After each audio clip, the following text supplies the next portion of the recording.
All right, welcome to another Western Civ 1 lecture via the Zoom. So we on Monday went through and talked about, really we just took a chapter or so of Dante's Inferno, and we looked and saw what Christian humanism shows up through Dante, so that you could kind of better understand the idea of Christian humanism. In this one, we're still looking at the Renaissance, um, and today, Wednesday, and then on Friday, we're going to talk about particularly the Northern Renaissance. Today, we're going to get like an overview of politically what's going on in Europe during the Renaissance. And then on Friday, we'll look more particularly at some of the driving forces behind the Renaissance, such as humanism, the printing press, and some of the main Christian humanists of that time period. All right, so first thing I want to talk about is the Treaty of Lodi. Okay, so we're kind of coming out of the Hundred Years' War. We're coming out of the bubonic plague. We're coming out of the Avignon papacy and the Great Schism. All that has kind of just happened. And this Treaty of Lodi uh, is the treaty that was made, um, and it basically mainly impacted Italy. So as you can kind of see, the Treaty of Lodi brought Milan and Naples, those are um, subsidiaries of Italy, into alliance with Florence, another state within Italy, to stand against Venice and the Papal States. Okay, so it's kind of a 3-on-2. Those are all states within Italy, so to speak. However, kind of like siblings in a home who are bickering with one another, they ultimately would unite if an outside force threatened them. So if someone tried to beat up your brother or whatever, you might come to his aid. Maybe you wouldn't, but most people would. The OG Bubba is back, by the way. So the Treaty of Lodi brought Milan, Naples, and Florence in alliance together to stand against Venice and the Papal States. But again, they would all unite if they were threatened by an outside force. Now, in 1494, the Peace of Lodi ended when Naples prepares to attack Milan. So this peace that came from the Treaty of Lodi ends when Naples prepares to attack Milan. And so Milan it's looking pretty dire for them. It looks like Naples is just going to basically conquer them and make them a part of their own state. And so they call out to an outside country, this case France, for help. Now, the problem here is, France is coming in and they're going to help, but what's going to stop them from perhaps taking advantage of the situation? We've seen this in ancient Greece when Carthage and Rome were called to Syracuse for help. Carthage started taking advantage of it, and Rome comes in as well and takes advantage of it, and then basically Rome and Carthage fight each other for Syracuse. So this is similarly what's going to happen here. The French are going to take advantage of this situation. So Charles VIII, King of France, invades Italy. You can see that he kind of reigned from 1483 to 1498. He responds to the call of Milan, and by the time of 1495, he crosses the Alps. And by the way, he's like 20 years old at this point. He's in his 20s. He crosses the Alps and begins conquering Florence. And then he goes on to the Papal States. And then he goes on to Naples. And so he's just marching through basically Italy. Now, Charles spared Florence ultimately because the leader of Florence, Girolamo Savonarolas, say that 10 times fast, made a payment of a pretty large ransom fee so that Charles would leave them alone. Kind of a side note, Girolamo ran Florence like a theocracy, basically where God is supposedly going to be the ruler of it, but oftentimes that ends pretty poorly because you still have humans interpreting, quote unquote, what God is ruling over. But that's what's going on in Florence at the time. So he pays a ransom, they're spared. Now, what's also going on in order to counteract this, Spain, it's not really Spain right now, it's just Aragon, part of Spain. Ferdinand, the king of it, is going to form what's known as the League of Venice. And this is going to join together Venice, the Papal States, and Emperor Maximilian of Burgundy, I think it's Germany-ish, are going to join together with Ferdinand and help drive out the French from Italy, so that the power of it, France doesn't escalate and then all of a sudden they decide to take over all of Europe. And so this league is made in 1495, and they have success because Charles is defeated. So let me point out here, from about 1495 till about 1559, there's conflict between France and Spain. That's a pretty long time. And so you can kind of see that. And so another guy of Milan, Ludovico of Milan, also joins the League of Venice. And they're able to send Charles into full retreat by the month of May. And then they completely defeat him, and he remains in France until his death in 1498. Though the conflict between Italy and France and some of these other places is going to remain till 1559. So this next little subset of this battle involves a pope, Pope Alexander VI, and the Borgia family. Alexander VI is considered by many to be the most corrupt pope ever. And he really uses his alliance as well in order to kind of accomplish his own gains.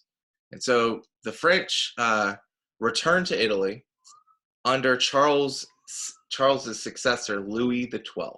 This is 1498, 1515, that's when he reigns. And Alexander is going to he's going to kind of make a French alliance. Why? So that he himself can see if he can get the Papal States to take control of Italy like it was before it had broken apart. So he's going to use this alliance for his own ends. Now he's going to do a series of favors for Louis so that he can obtain the power of France. Sorry, excuse me. I'm yawning a lot. All right.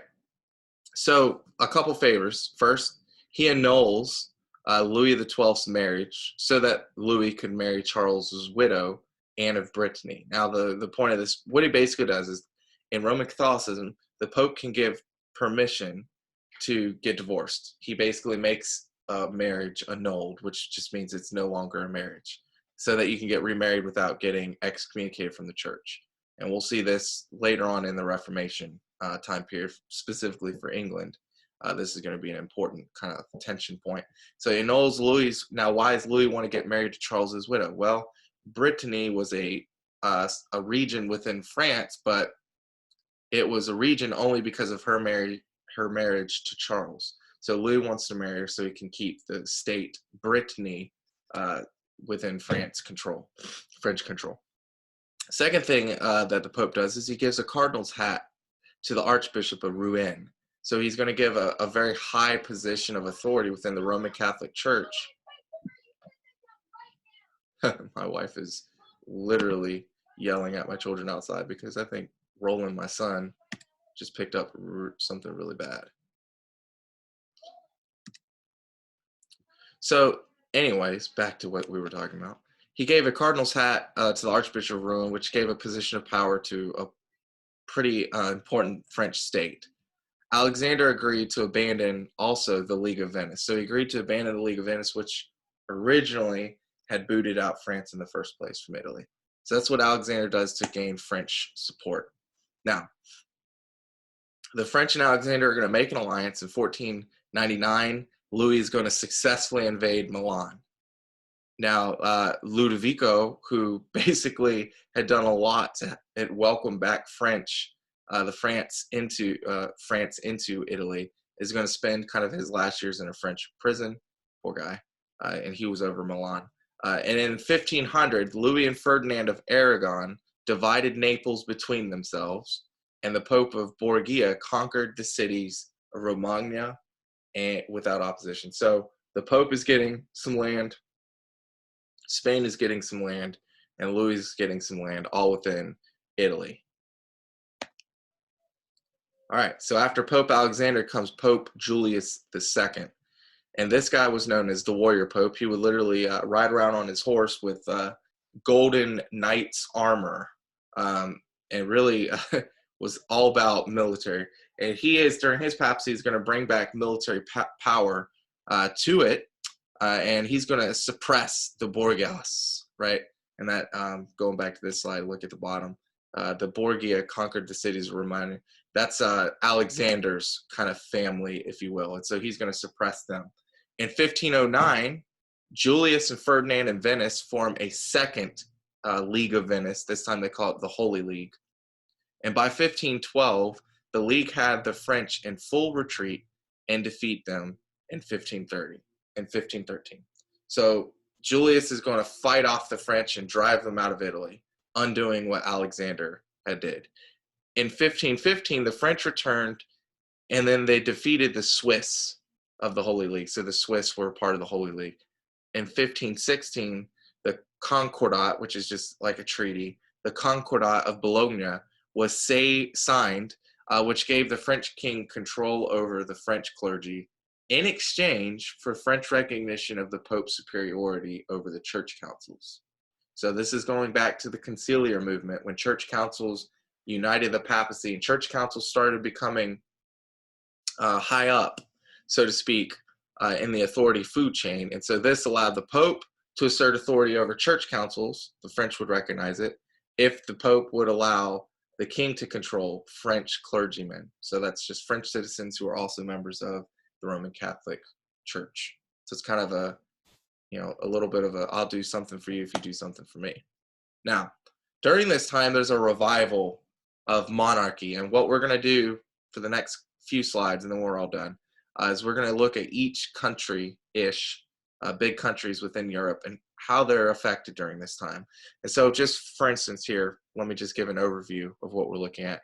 1450, there became a progressive shift from divided feudal societies, so lords and lands, and it's all divided up, to more unified national monarchy. So there's a king over the entire nation. Taxes, wars, and laws became national rather than just merely land by land, lord by lord matters, regional matters. Monarchies likewise began to build standing national armies. The noble cavalry became infantry, and the artillery became the backbone of the royal army. And mercenary soldiers were hired also to form kind of a central part of the army. So you're just seeing national identity starting to form and being more united around a one quote-unquote king and federal-ish government, in this case a monarchy. Now, the only one that's not like this is really Germany.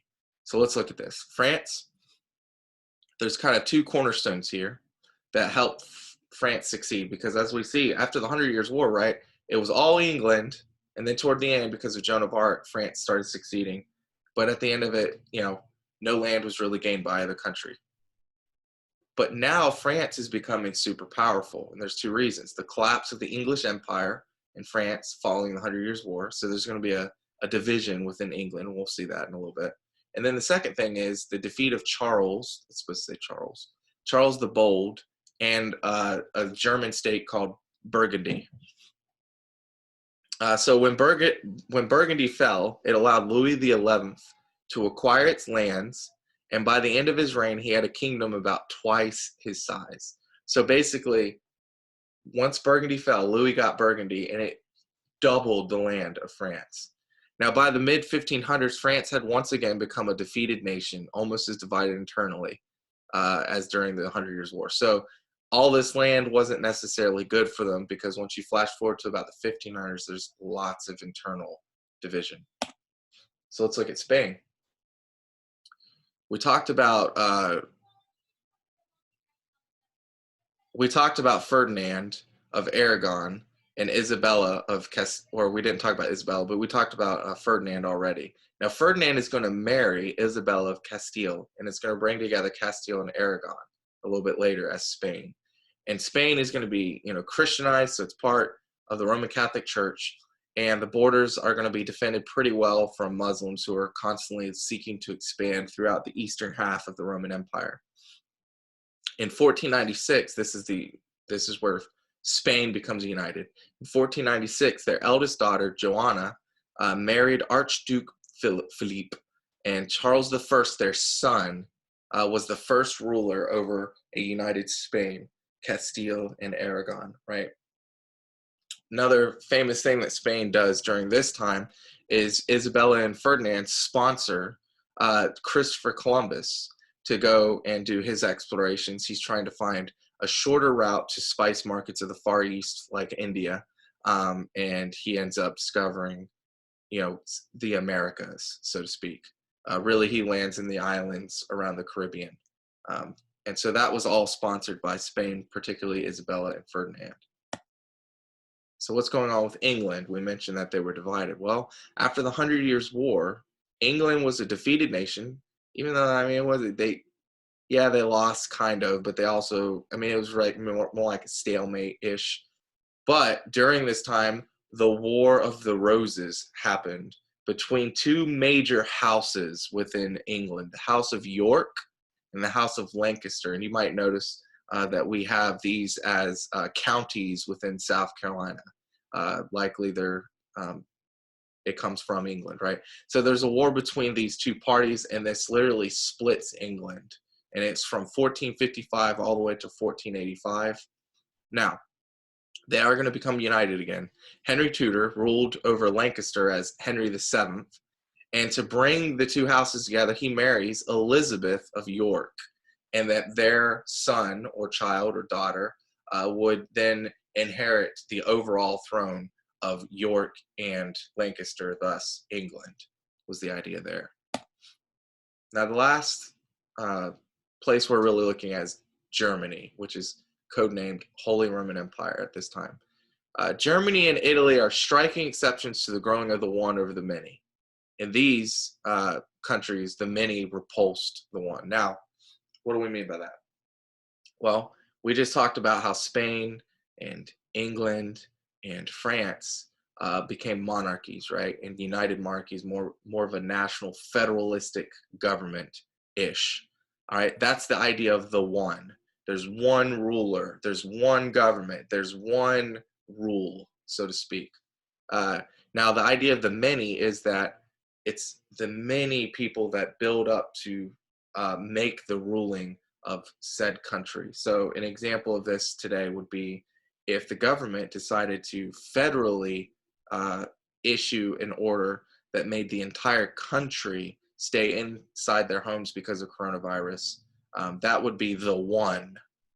Now, the example of the many would be each state, as of right now, is allowed to make that decision within their own government. So the governors of each state have been making state-by-state decisions with how to deal with the citizens of their states. That would be a more mini approach. And so Germany and Italy are going to remain very feudal, very much lords and lands still. Now, Germany in particular, because it remains feudal, fractionalized, it's fragmented, and it's backward, quote unquote, compared to the rest of Europe, this really allows for an environment for the coming Reformation. And we're going to see that when we get to Martin Luther and the Reformation. Why does the Reformation have success first in Germany? Well, because likely of how broken up and fragmented they were, Luther is able to hide within the quote unquote cracks of the fragmented society. So next time we will discuss the Northern Renaissance, more particularly from an individual standpoint. We're going to look at what made the Northern Renaissance different from the rest of the Renaissance, people that participated in it, and then also, inventions and things like that led to it. So for now, I'm going to go ahead and pray, and then you guys can enjoy the rest of your day. Father, thank you for these students. I pray that you would just increase our fellowship with one another, increase our love for one another, and protect them from this sickness and protect their family members from this sickness. And teach us to love our neighbor well in the midst of this sickness. We pray these things in Jesus' name. Amen. All right, thanks, guys.